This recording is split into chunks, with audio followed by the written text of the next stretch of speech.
Good morning, it's 8 o'clock. This is Shannon Switkowski. I'm the clinic coordinator for Cardi-OH Diabetes. I just wanted to welcome everyone today, and we'll go around and introduce our hub team this morning. Dr. Dungan. Hi, I'm Kathleen Dungan, endocrinologist at Ohio State University, and I will be facilitating this session. Good. Dr. Sajatovic. Hey, it's Martha Sajatovic, and I'm a professor of psychiatry and of neurology at Case Western Reserve University School of Medicine. Thanks. Dr. Werner. Yeah, I'm Jim Werner. Good morning. I'm a behaviorist at University Hospitals in Case Western Reserve University. Welcome, Dr. Przezinski. Yeah, hi, I'm Adam Przezinski. I'm a sociologist at Metro Health and CWRU. Good morning. And Karen Bailey. I'm Karen Bailey. I'm a dietitian and certified diabetes educator from OU Diabetes Institute. Okay, great. Thank you so much. And I will turn this over now to Kathleen to begin. Good morning, everyone. So here is the structure of our ECHO clinics. As before, we'll have a 25-minute didactic presentation followed by Q&A. Remember to turn on your video cameras and feel free to unmute your microphone when you're ready to ask a question or present a comment. And you can also put your comments into the chat feature. That will be followed by our case study presentation and discussion, which will be 25 minutes, and similar recommendations about participation. And then we'll have that follow-up wrap-up session, which will be about 5 minutes or so. Don't forget to complete the post-clinic survey after the session is done. And so we'll move on with our, here's our disclosure statements. Those were sent to you previously by email. And so we'll move on to our special populations, people with chronic mental illness. This will be presented by Martha Sajatovic. Dr. Sajatovic, please go ahead. Great, thank you very much. So my topic this morning is a discussion of special populations. The special population that we are focusing on today is individuals who have chronic mental illness. I'm going to use the acronym CMI throughout the talk. Our objectives are to describe the epidemiology and outcomes of diabetes among people with CMI. We'll describe the impact of treatments, including and I will be describing some strategies to improve control of diabetes among people with CMI. Next slide. The premise here and sort of why this is a focus this morning and a focus of clinical care is that medical comorbidity among people with CMI is substantial. So we are describing CMIs as recurrent depression, so major depressive disorder, typically that which happens multiple times during the course of a person's life and imposes substantial burden. Also, folks who have the diagnoses of bipolar disorder and schizophrenia. We know that CMIs generally complicate health outcomes broadly, and they're also accompanied by additional mental health comorbidities such as substance abuse or post-traumatic stress disorder, also known as PTSD. CMI inflates costs of care and unfortunately can reduce the lifespan of people with CMI by 1 to 3 decades compared to the general population. And those with CMI have a increased premature mortality rate of anywhere between around 1.2 to close to 5%, fivefold compared to age and sex matched people from the general population. That cause of premature mortality when we look at medical conditions is usually due to diabetes, cardiovascular disease, and stroke. Next slide, please. This is just a quick compare and contrast chart that focuses on some of the high prevalence medical burden, particularly elements that are modifiable, such as obesity, smoking, occurrence or complications with diabetes, hypertension, and dyslipidemia. And so if we look at people with schizophrenia and bipolar disorder, you can see that those risks are elevated, fairly broadly across the board. And not substantially different between populations with schizophrenia and bipolar disorder. Let's go to the next slide. So if we drill into diabetes specifically, the prevalence of diabetes in people with CMI is generally 2 to 3-fold higher than the general population. Those with bipolar disorder or with depressive disorder or depressive symptoms is anywhere between 1.2 and 6-fold higher versus people without depression. And perhaps, if we think about sort of pragmatic clinical management, the onset of diabetes in people with CMI is 1 to 2 decades earlier than the general population. So if you think about the implications of that, the greater likelihood of having the condition is going to create kind of cumulative burden. An increase in well-established diabetes risk factors partially accounts for much of the increased risk, but there are some additional factors that are related to both the underlying CMI as well as the treatments that we use for CMI. Can I get the next slide, please? So if we think about the factors that can elevate diabetes risk in people with schizophrenia, that's kind of the prototype CMI. It can fall into a number of major bins or categories. There's some indication that there's genetic susceptibility or increased risks. If we look at people, family members of folks with schizophrenia, we see higher occurrence of diabetes broadly, abnormal glucose metabolism, and it has been proposed that there's a common mechanism for both cognitive deficit, which is one of the kind of under-recognized or underappreciated deficits in schizophrenia, as well as glucose metabolism. There's also probable disordered neuroendocrine pathways, so hypothalamic axis dysregulation. We see elevated cortisol in schizophrenia. Nutritional deficiencies are common and proposed as a common pathway for both diseases. And then a big one that I'm going to be talking about a little bit more this morning is the drugs we use for treatment. So antipsychotic drugs are a foundational treatment, and they can derange a variety of metabolic pathways. And then there's environmental and additional comorbidity concerns, diet and lack of access to quality foods, sedentary lifestyle that could occur both due to the or related to the CMI symptoms, as well as social isolation and stigma. Can I get the next slide, please? So if we think about assessing medical risk in people with CMI, we need to consider not just the standard cardiovascular and general medical burden issues, such as those that are identified on Framingham risk scores, but also some of the biobehavioral variables. So, for example, one review found that Framingham was not associated with any changes within multi-component intervention modules, so health optimization procedures.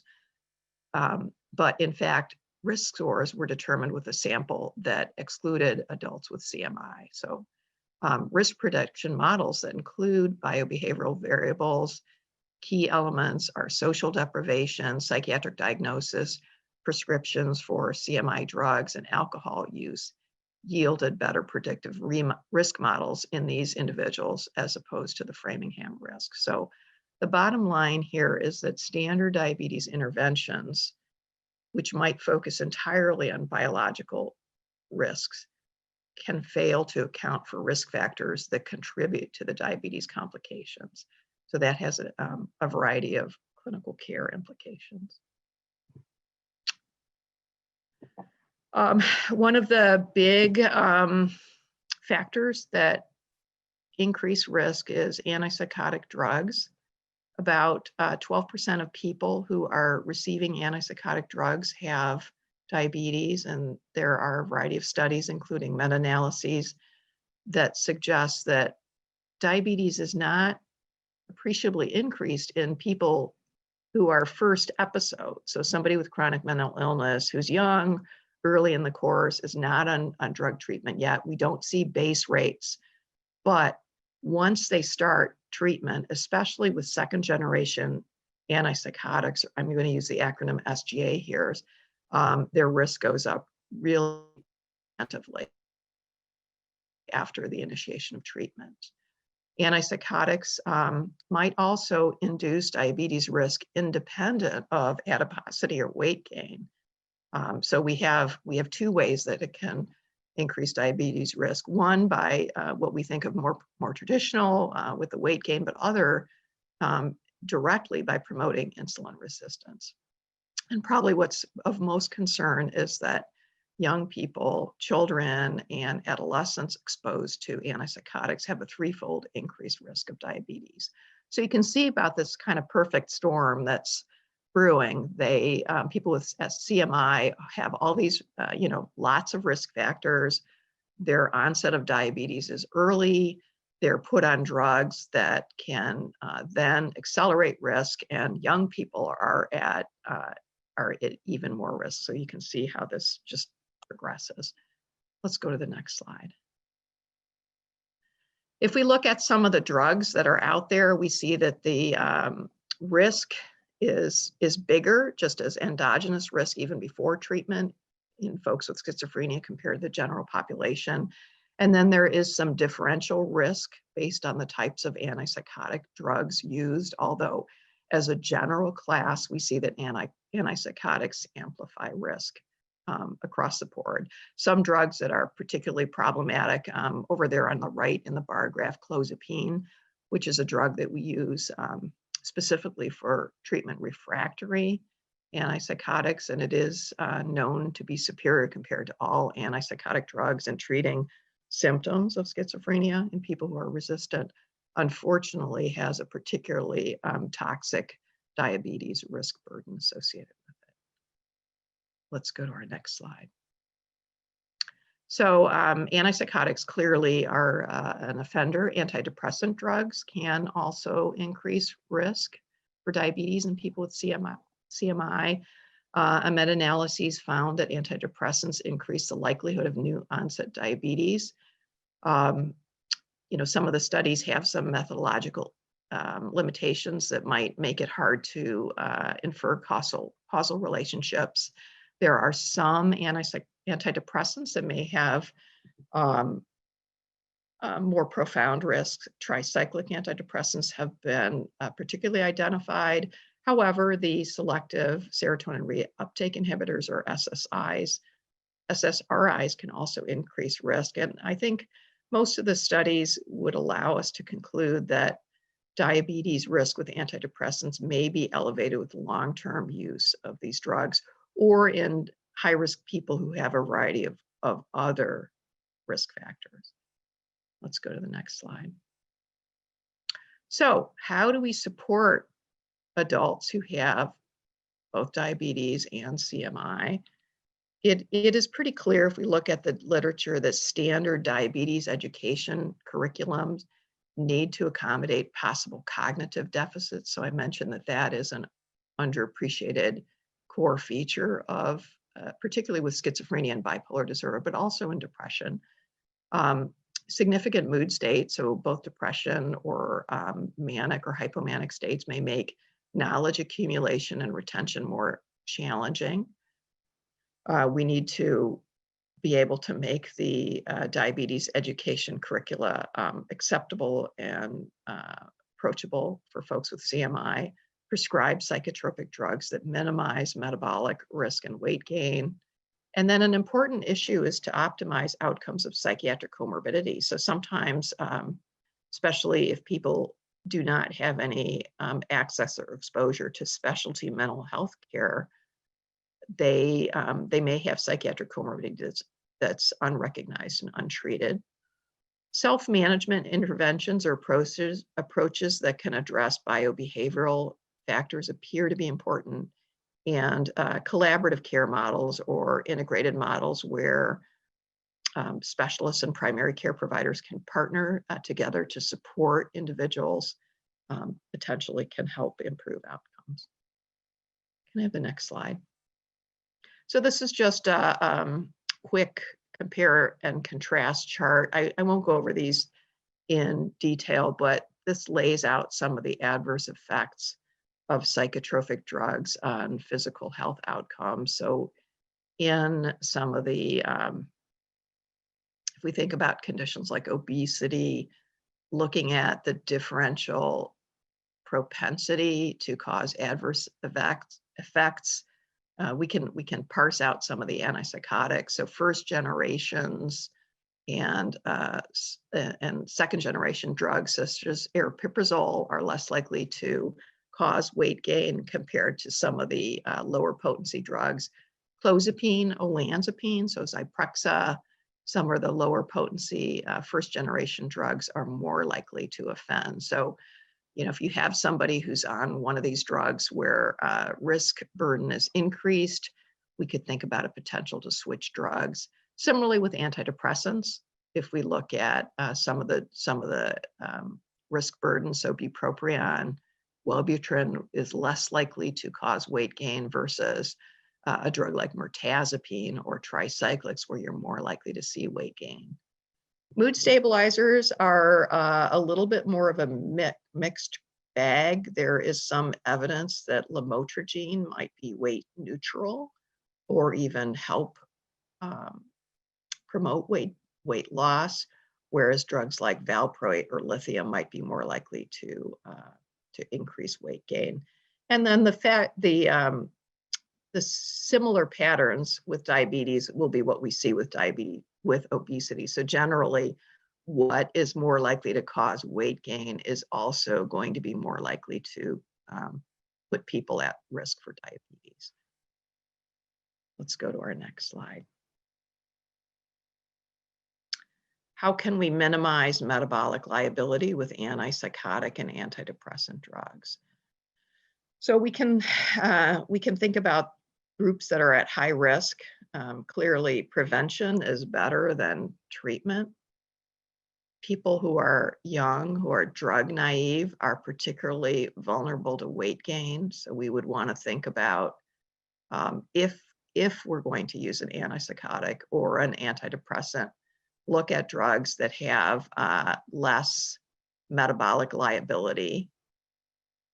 We want to use second generation drugs if possible.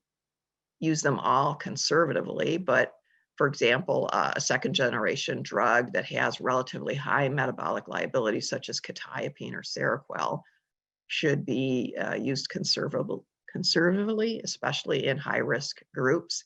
We want to limit off-label use. So this is really an excellent argument for never using a drug like Seroquel to help with sleep or agitation when there are less drugs that are less likely to amplify metabolic liability. Patients should always be screened before drug initiation and monitored subsequently. There are standard guidelines, such as those provided by the American Diabetes Association, to suggest what should be monitored and when it should be assessed. People with significant weight gain, and what I'd say is the folks that you should be looking out particularly for are those that gain weight rapidly shortly after drug is initiated. So those would be the folks that I would think about switching immediately to a second generation drug if you need to use an antipsychotic that has lower metabolic liability.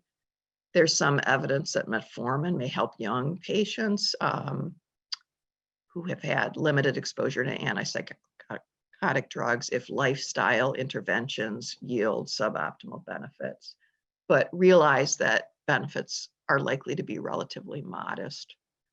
For the second generation antidepressants, paroxetine and mirtazapine seem to be associated with the most weight gain and most diabetes risk. Bupropion may cause modest weight loss. You know, I will tell you frankly, in my own clinical experience, I think it's unlikely that putting people on an antidepressant is actually all by itself going to promote weight loss. But what you're really looking at is something that might be weight neutral and allow the individual to continue or start whatever lifestyle approaches they can to reduce their metabolic liability. Let's go to the next slide. This is the American Diabetes, American Psychiatric Association Consensus Guidelines. These are old guidelines. They were rolled out in 2004. you know, you can see what recommendations there are for assessments at baseline, and then approximately monthly, and then for the initial 12 weeks, and then quarterly thereafter. You know, the unfortunate fact is that especially in primary mental health settings, these ADA/APA guidelines are actually usually not adhered to very, very well. Let's go to the next slide. And then I just want to talk a little bit about, you know, some of the conceptual models that may help us as we think about treatments that might be useful. And I like to reference the Pitt and Care chronic disease comorbidity model. So we can think about chronic medical conditions as concordant, discordant, and dominant. So concordant comorbidity has a similar pathogenesis or management. So mental illness and diabetes is a good example. You know, there may be some underlying inflammatory process. Some of the risk factors definitely overlap. Then we have the discordant comorbidity, where they look like they're different, both in terms of what causes the conditions as well as some of our management. So an example of that might be mental illness and musculoskeletal conditions where treatments are different. And then you have a third category, and I won't spend a lot of time here on that, but you know, let's say somebody that develops metastatic cancer, and so all of a sudden that condition, you know, sucks the air out of everything, you know, else and overshadows all the other illnesses. Concordant conditions like mental illness and diabetes give us an opportunity to identify what I call two-for treatments. So stress management, which might address some of the underlying pathology, could help both conditions. And targeted approaches can improve both diabetes and CMI. So what I like to say in our both our research studies and our clinical teams is often what works for diabetes works for mental health and vice versa. Let's go to the next slide. Managing psychiatric comorbidity is important. A survey that looked at about 5 years of drug use and health in the US found that a third of people with diabetes had past month binge drinking or other substance use kind of worrisome behaviors that's puts them at risk for diabetes complications. And there's a abundant body of literature that says that alcohol consumption correlates or tracks onto reductions in diabetes self-care behavior. So it's definitely an impediment to optimal diabetes control. And if we can treat and identify and treat substance use disorders, we may have an opportunity to indirectly improve diabetes control. Additionally, depression predisposes to weight gain, which we know is an additional risk factor for glucose dysregulation. So being able to identify depression in people with diabetes, and then in those who have CMI, other conditions like substance use disorders or PTSD may also help your diabetes management. Let's go to the next slide. So, which brings us to the issue of self-management. This is an area that I've been interested in for at least the last decade and a half. It's based on chronic disease self-management. So this is an evidence-based set of practices that focus on empowering the individual to improve his or her health holistically. This approach is helpful in those with multiple morbidities. They are demonstrated to be useful and acceptable to people with CMI, and they can be incorporated into standard clinical care as a way to enhance uptake and impact. So they are generally seen as an adjunct to the other types of care we do for diabetes. And the package of care might include things like nutrition and exercise counseling, behavioral modeling. In our programs, we use peer educators. So patients with diabetes and CMI who've been trained to help deliver these programs and increase diabetes awareness, aim to reduce hemoglobin A1C, fasting plasma glucose, weight loss. So collectively, they can show some modest positive impact on selected health outcomes. Let's go to our next slide.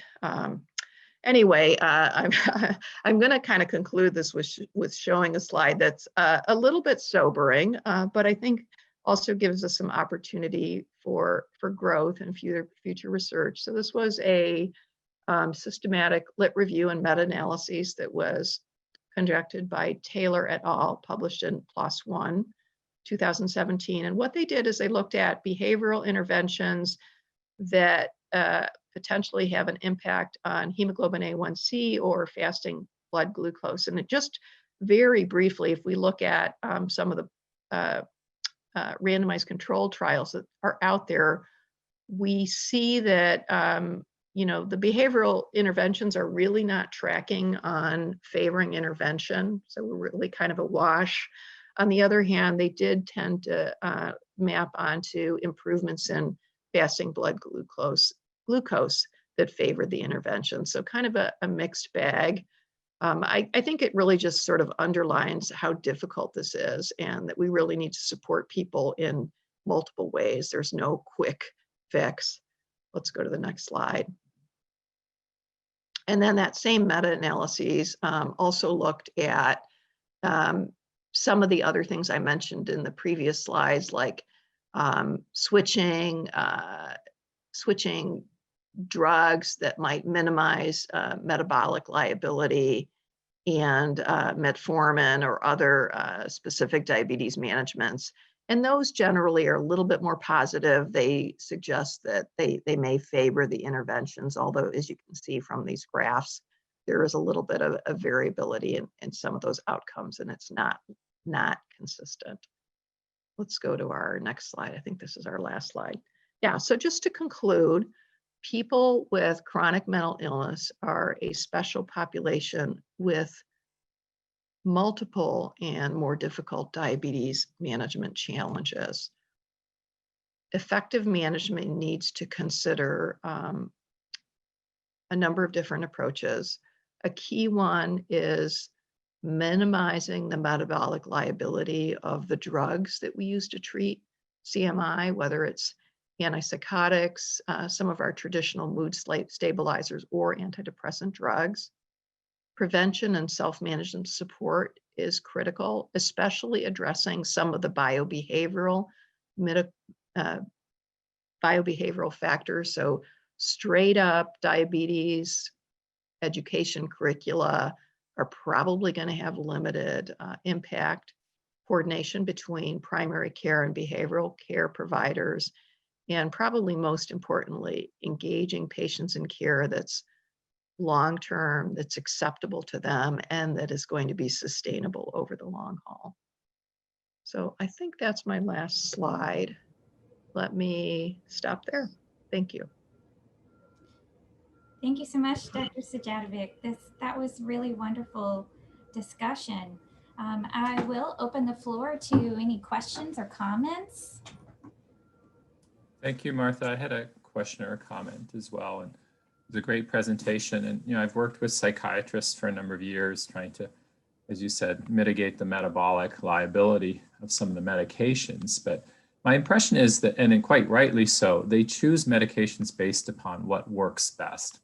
And the metabolic liability is a secondary consideration. And then we're kind of stuck with trying to mitigate the weight gain or control the diabetes that results.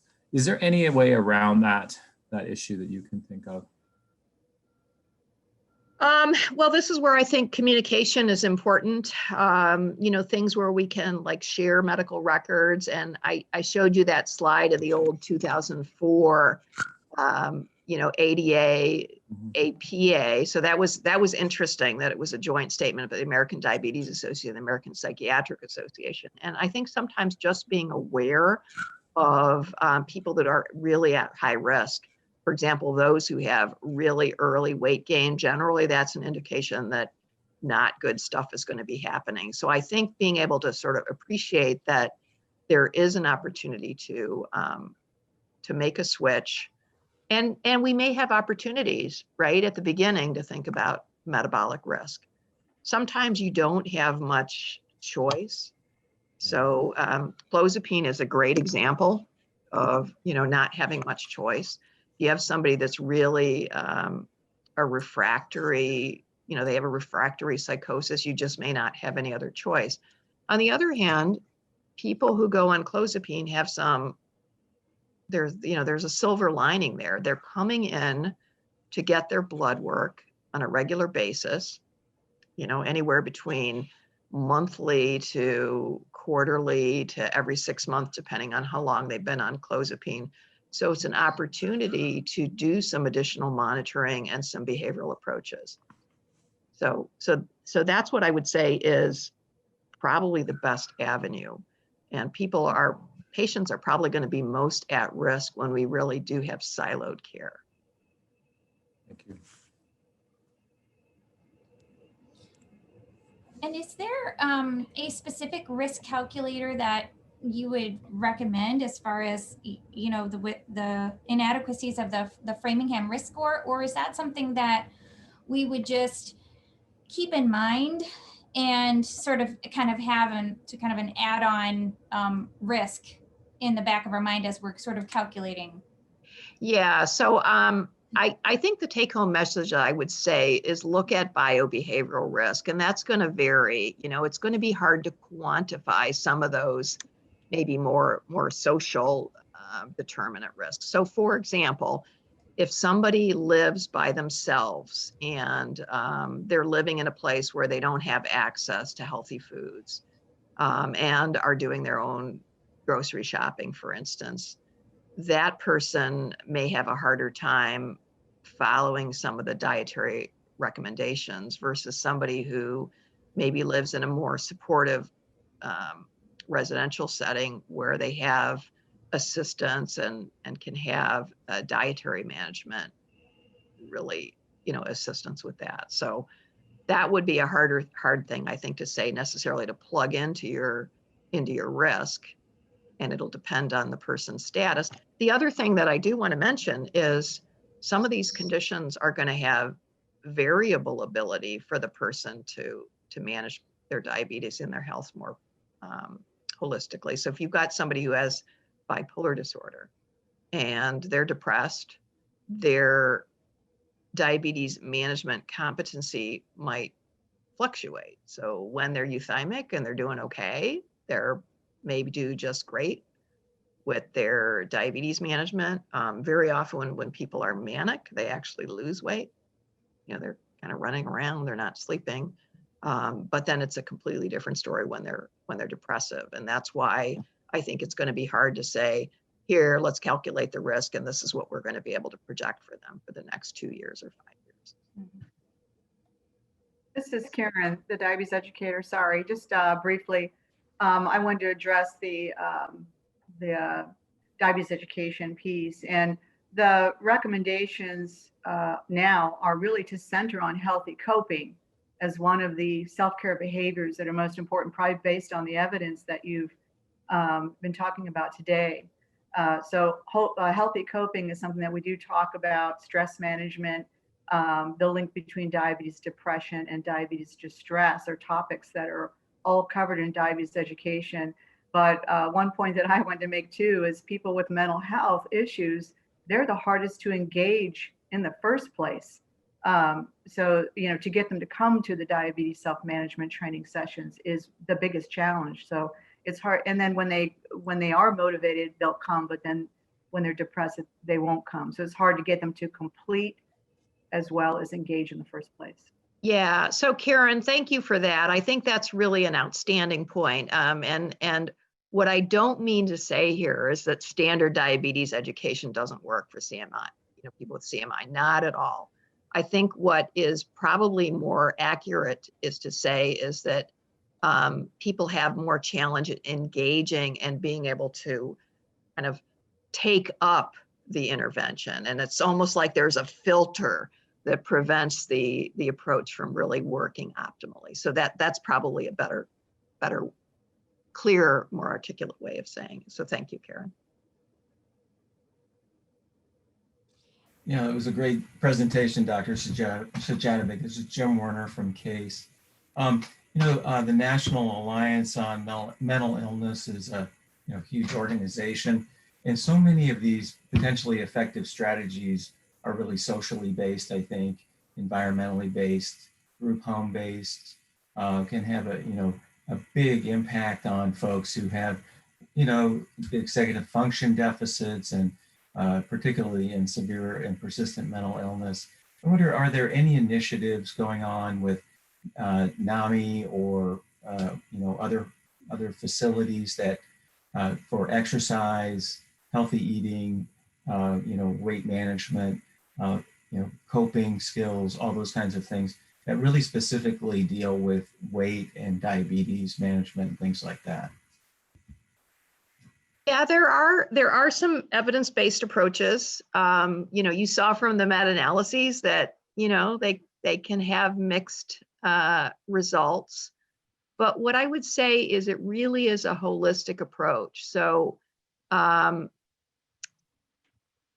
not just exercise, but also managing mood, right? And adherence with psychotropic medication. So let me just give you an example. Even though antipsychotic drugs can increase metabolic liability, we know that when people have better control of their psychiatric symptoms, they're able to engage in useful treatments like diabetes education. So even some of our mental health approaches like long-acting injectable antipsychotics, particularly if we can pick a drug that has a lower metabolic potential, might allow the person to take advantage of the variety of things that are helpful, not just diet, not just exercise, but also some of their stress coping and emotion management, emotion regulation that we know are effective. And you can look at, so just to be pragmatic, so there are national organizations like NAMI, you had mentioned, but also the Depression and Bipolar Support Alliance, or DBSA. They have very nice websites that are focused toward the lay public or consumers.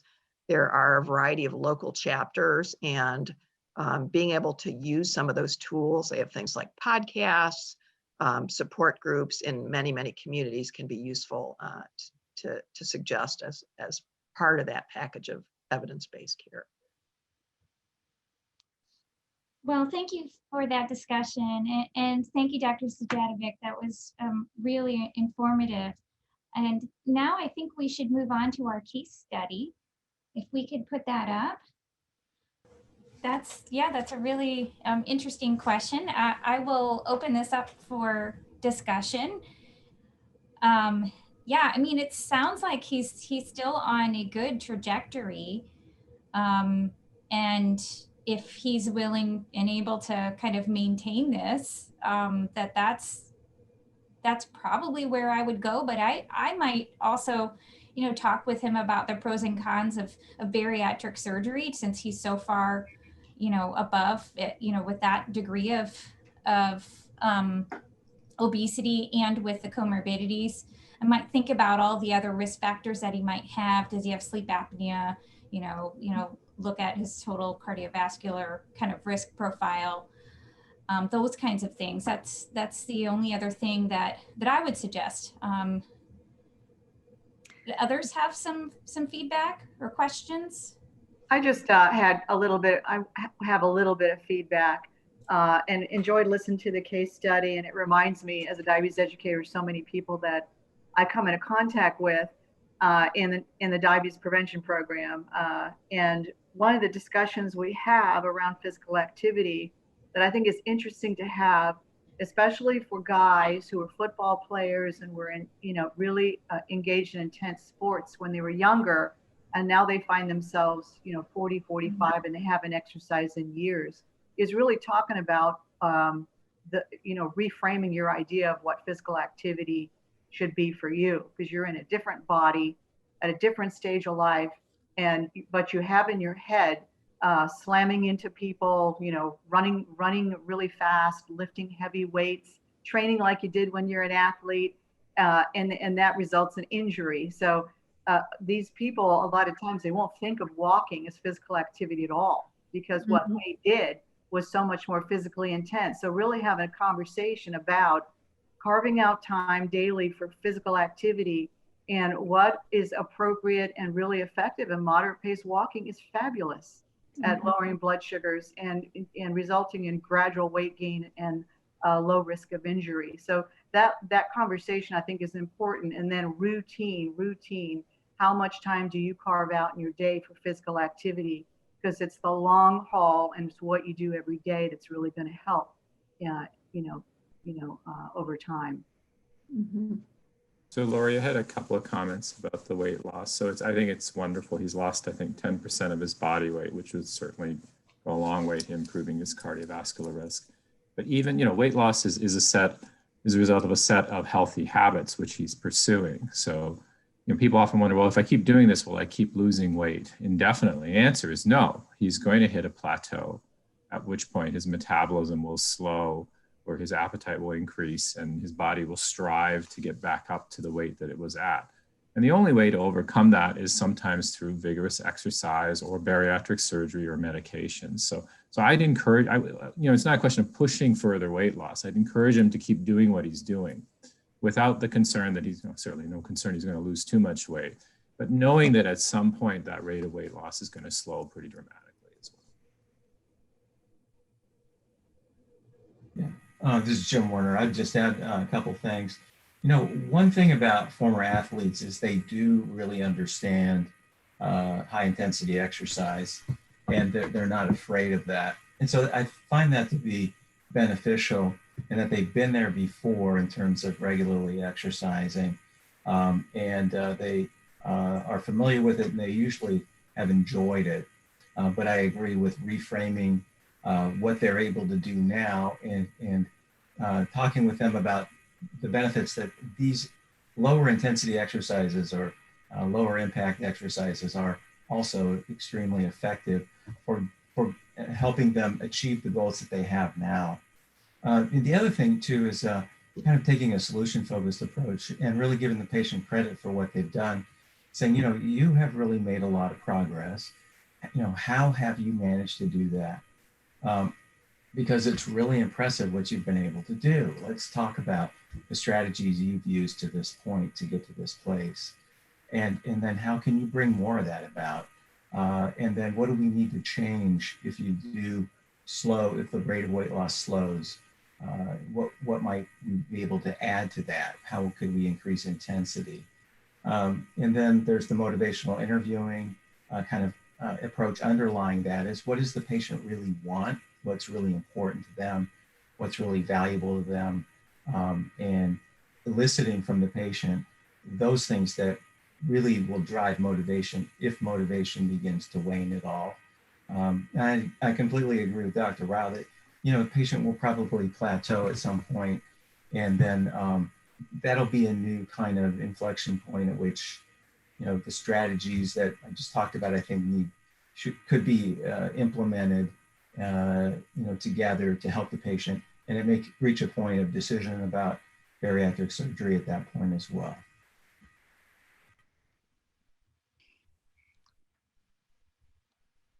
And in the chat, Chris mentioned, kind of involving the family, because the son may be heading for the same challenges, and maybe there might be some opportunities to kind of work out together. Yeah, that's a good idea. Yeah, because if his son is just finishing his senior year of football, he's dad's football son, and there's likely the opportunity that he can keep the work going together, and because it's less about him and starting to build some of those behaviors in his son and making that transition, that it becomes less of a I have to do this for me as it is to start facilitating what I don't want my son to go through what I did. So that may be a way to really bring them together around it. Yeah, I asked him, one of the questions I always ask is, what's been making it hard lately? And so last week he said, well, there's Cheez-Its in the house. And there's, I think the Cheez-Its were there because that's what his son was snacking on. So that's a good point. They are good. Now, this is just a simple thing, but one of the things that we recommend is, if you have other people in your house who really want to have those processed snacks, then have them keep them in their car or in their room or somewhere where you can't access them, where they're not staring you in the face, and really use stimulus control strategies to make it so that your only choices are healthy ones. And that, if they want to have those snacks, make it so that it's not accessible to you, but they can still enjoy them. Great feedback. Well, we are at the top of the hour already. So let's begin our wrap up. Shannon, could you take over? Sure. Thanks, everyone. We have our previous echo clinics on our website. If you want to watch them, you can register there. Next slide. Please complete your post-clinic survey by tomorrow at 5 p.m. Next slide. At the end of the series, you will receive 2 surveys, a post-clinic survey and an exit survey. You'll have a little bit more time to complete the exit survey. Anyone who wishes to claim CME credits, you will receive a 3rd survey from myevaluations.com. And next slide. And finally, please share with your colleagues. We are recruiting for our spring 2021 ECHO series, which is tackling type 2 diabetes again with Dr. Kathleen Dungan as our facilitator. Reminder, no ECHO next week. It's Thanksgiving. I hope you all enjoy a safe and happy Thanksgiving with your loved ones. We resume on the 3rd of December with Dr. Kendi White-Solaro and Dr. Jim Werner from Case Western, type 2 diabetes in the context of cardiovascular risk. Have a good day, everyone. Thank you. Well. Thanks.